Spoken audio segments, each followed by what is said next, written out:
श्रीमन्नारायण नारायण हरि हरि ओम। श्रीमन्नारायण नारायण हरि हरि ओम। श्रीमन्नारायण नारायण हरि हरि ओम।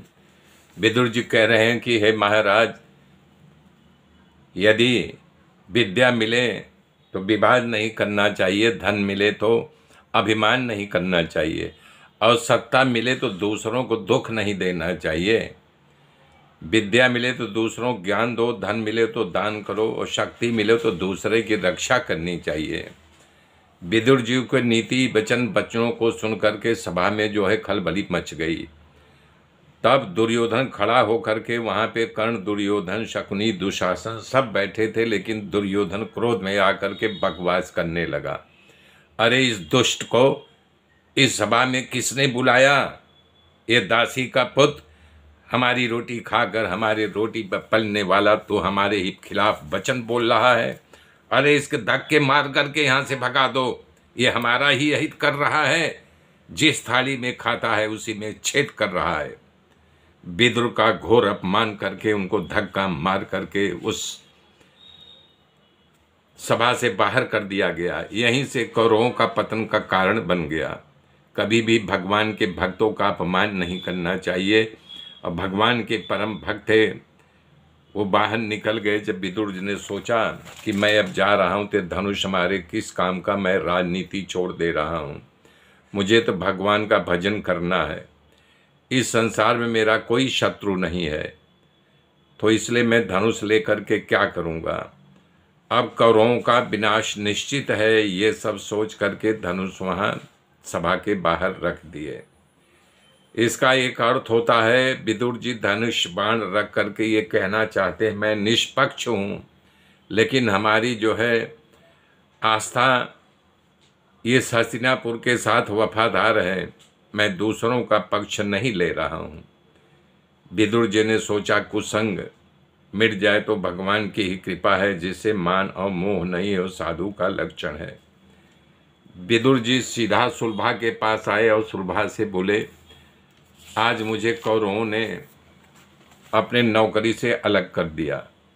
अब मैं तुमसे एक आज्ञा लेना चाहता हूँ सुलभा, मैं परिक्रमा करना चाहता हूँ, जहाँ जहाँ भगवान का वास है मैं वहाँ वहाँ देशाटन करना चाहता हूँ।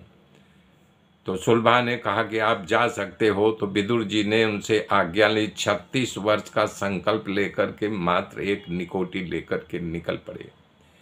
परम बैरागी विदुर जी तीर्थ यात्रा करते करते, भजन करते करते, प्रधान तीर्थों की यात्रा करते करते परिभ्रमण शुरू किया। जहाँ ब्रह्मा शिव शरीर के रूप में, हरि के रूप में विराजमान है, वहाँ वहाँ विदुर जी गए। भगवान वेद व्यास जी भागवत में लिखते हैं, तीर्थ याटन करते करते विदुर जी उत्तम वृत्ति का निर्वाह करते। प्रत्येक तीर्थों में स्नान करते और जमीन पर ही, धरती पर ही शयन करते। सीधा और सुपाच्य भोजन करते।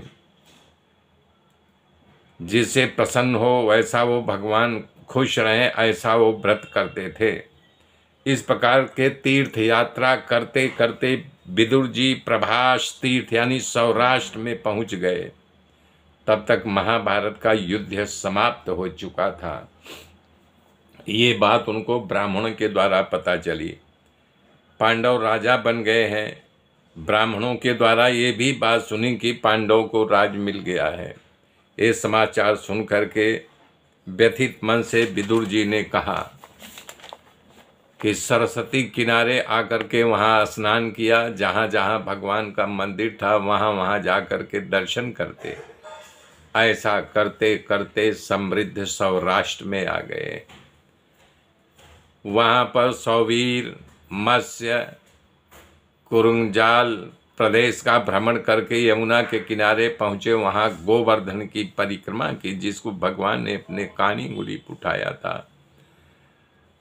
और वहाँ से रेती में लौटते लौटते पोटते उपवास करने विदुर जी का शरीर एकदम दुबला पतला हो गया। लंगोटी पहन कर चलते, इसलिए उनको कोई पहचानता नहीं। मेरे मित्रों, मेरे साथ जुड़े रहिए। आगे की गाथा फिर कल जोड़ूंगा। तब तक के लिए जय श्री राम।